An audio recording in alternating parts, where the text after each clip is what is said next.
እንደምን ቆያችሁ። በዛሬው ዕለት የምንመለከተው ዳንድራፍ ወይም ፎሮፎር የተባለውን የጭንቅላታችን ቆዳ ህመም ነው የምንመለከተው። ይህ ፎሮፎር ምክንያቶች ምንድን ናቸው የሚለውን ምርመራ ዘዴዎችን፣ ምልክቶችን እነዚህ እንመለከታለን እና ለቻናላችን አዲስ የሆናችሁ ይህ ጠቃሚ ነገር ነው፣ ሌሎችም ሊደርስ ብታደርጉ ቻናላችንን ሰብስክራይብ፣ ላይክ እና ሼር ማድረግ እንድትተባበሩን በትህትና እንጠይቃለን። ቻናላችን ለማስፋት ሳናቋረጥ በየጊዜው ለማስተላለፍ እንድንችል ይረዳናልና በዚህ ብትተባበሩን በትህትና እንጠይቃለን።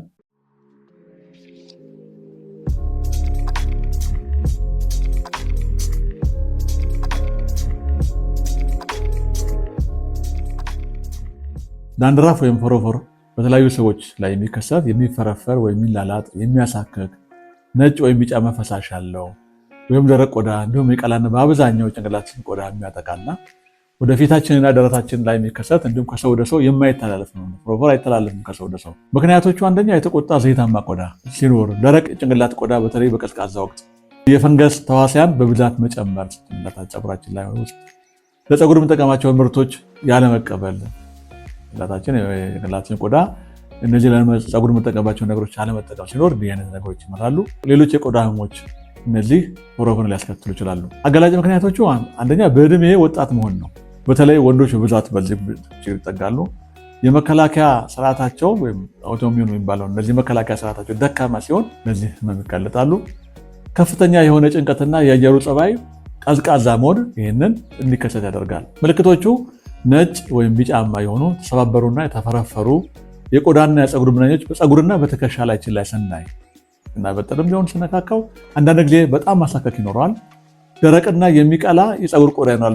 ፀጉራችን ገልጠን ስናየው ደረቅ የሚቀላ ፀጉር ቆዳ ይታያል። በተለይ በህፃናት ላይ ደረቅ የቆዳ ቅርፊት መታየት ወይም ቅባታማ ቅርፊት ይታይ ይችላል። ሌላው አምስተኛው የፀጉር አይነት መቀየርና መነቃቀል ናቸው። እነዚህ ምልክቶቹ ናቸው። ህክምናው በሐኪም የታዘዙ የተለያዩ የጸረ ፈንገስ ሻምፖችና ቅባቶች ናቸው። በጭራሽ በራሳችን ባንወስድ ይመረጣል። ራሱ አንዳንድ ሰዎች ላይ ሳይድ ኢፌክት የሚባል ነገር ጎንዮሽ ችግሮች ስለሚፈጥሩ ሐኪም ሲያዝ ይመረጣል። ሁለተኛው የጭንቀት ህመምን ማስወገድ፣ የምንጠቀማቸውን የፀጉር መገልገያዎችን ማስተካከል፣ ለፀሐይ ብርሃን ከፍተኛ የሆነ ፀሐይ ብርሃን እንዳገኘን ማድረግ ነው ህክምናው። ከዚህ የባሰ ደግሞ ከሆነ በሐኪም ከበድ ያለ ጸረ ፈንገስ ሻምፖችና መድኃኒቶችን ሊያዙ ይችላሉ። መከላከያዎቹ ያው ቀደም እንዳልነው ጭንቅላት ቆዳችንን በወቅቱ መታጠብና ማከክ አይደለም፣ ስናከው ማሸት ምሽት ማድረግ ነው። ይሄ ለዚህ ያጋልጠንም። ስንታጠብ ብዙ ሙቅ ውሃን ባንጠቀም ጥሩ ነው። ጎጂ የሆኑ ፀጉር ምርቶችን አለመጠቀም፣ ዚንክ፣ ቫይታሚን ቢ ከዚህ ታስተላልፈናል። እንዲሁም የጤናማ ቅባት ያላቸው ምግቦች መመገብ ይህንን ልከላከል ያስችላል።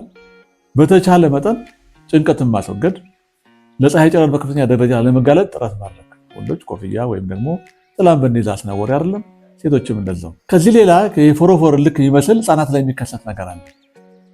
ሌላው ህፃናት የሚጠቃው ቴኒያ ካፕቲስ ይባላል። የጭንቅላት ቁስለት ነው። በጣም ከፍ ያለ ነው።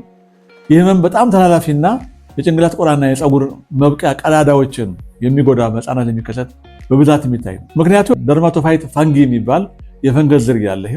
በዚህ ይመጣ ህመም ነው። ምልክቶች ያሳካቸዋል። የሚፈረፈር ወይም የሚላላጥ ቁስል አለው።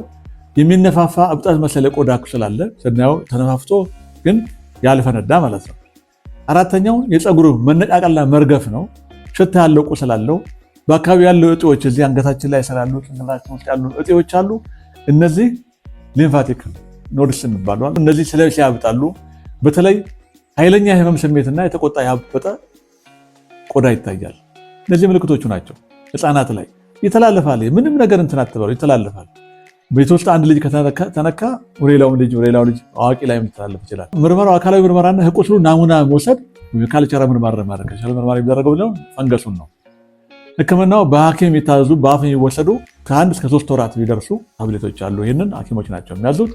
መከላከያው የፀጉር እንክብካቤ ማድረጊያን፣ ማበጠሪያ የመሳሰሉትን በጋራ ለመጠቀም፣ የታመሙትን ህፃናት በፍጥነት በማሳከም ይህን በሽታ ልንከላከለው ይችላል። እንግዲህ ተመልከቱ፣ ፎሮፎርና ይህንን የሚለያይ ነው።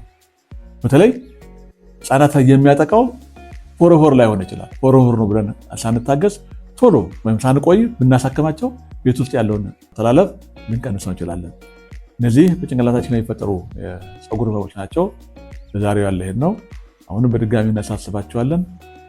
ቻናላችንን ሰብስክራይብ፣ ሼር እና ላይክ በማድረግ ሌሎችን እንዲደርሱ ተደርጉ በትህትና እንጠይቃለን። በሰላም ቆዩ።